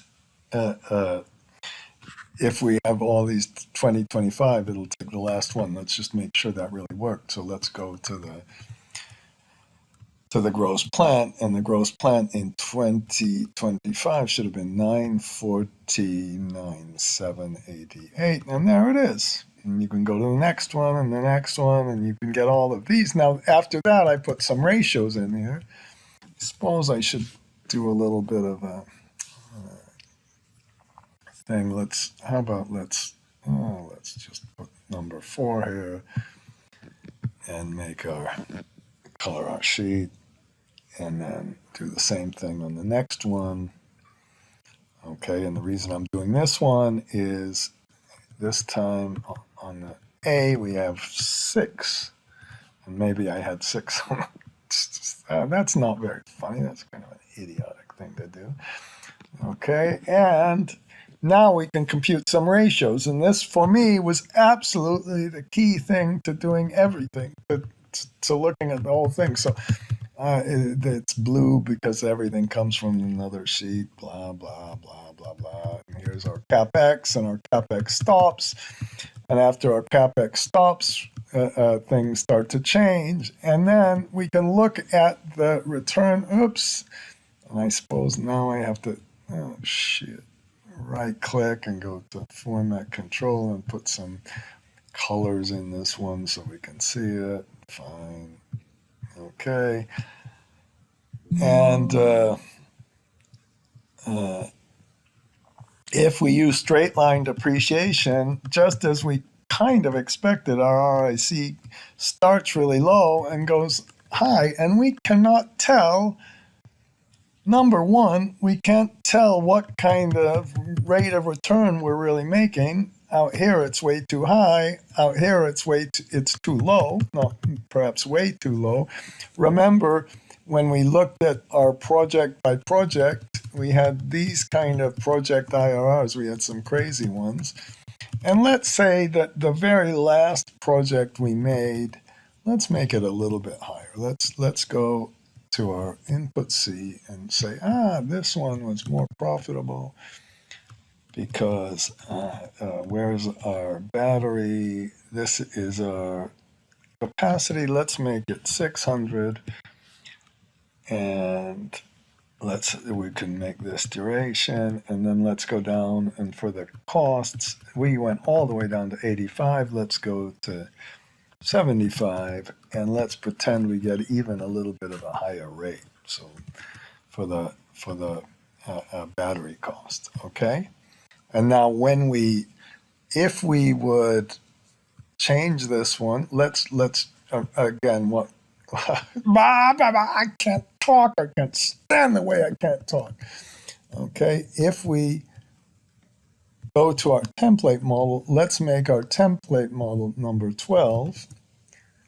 And now we have an enormous project IRR. So over the long run, we made it a big project, and over the long run, we're going to increase the value of the whole portfolio should be more valuable, and we want to benchmark to see what we would do is, my God, if I could complete a sentence, that would be so goddamn nice. We would like to see and get a sense, maybe in the long run, this company is going to be really valuable because somehow magically they can make these high returns on these kind of commodity projects. Good. Maybe we can. Or maybe our management has some special, unique kind of skills that are so special you can hardly believe them. And in that, if we use straight line depreciation, we can't really see what's going on. So let's just do our final exercise, and then I by the way, I put some other ratios here. Okay, I put some ROEs, which the ROEs are really difficult to interpret because our debt to capital is changing because the project finance eventually goes down to zero debt. There's no whack for project finance for that reason alone. We could look at the debt to EBITDA on a consolidated basis, and that's getting real high. Maybe we can start doing a whole bunch of refinancing on all of these, and maybe it's good to look perhaps at one individual project on the equity IR, but it starts to get difficult. And then finally, we can look at how much equity is raised, how much equity we had to raise in our individual projects, but we get some dividends in between, and how much we have to raise on a net basis after that. And we could, of course, keep going with future projects. So what I'm going to do now is I'm just going to practice what we can do with our little model. The first thing we're going to do is we're going to clear all the sheets. And now I might have to kind of stop and go faster a little bit here. I'm going to just pause. Okay, now we have nothing from start to end.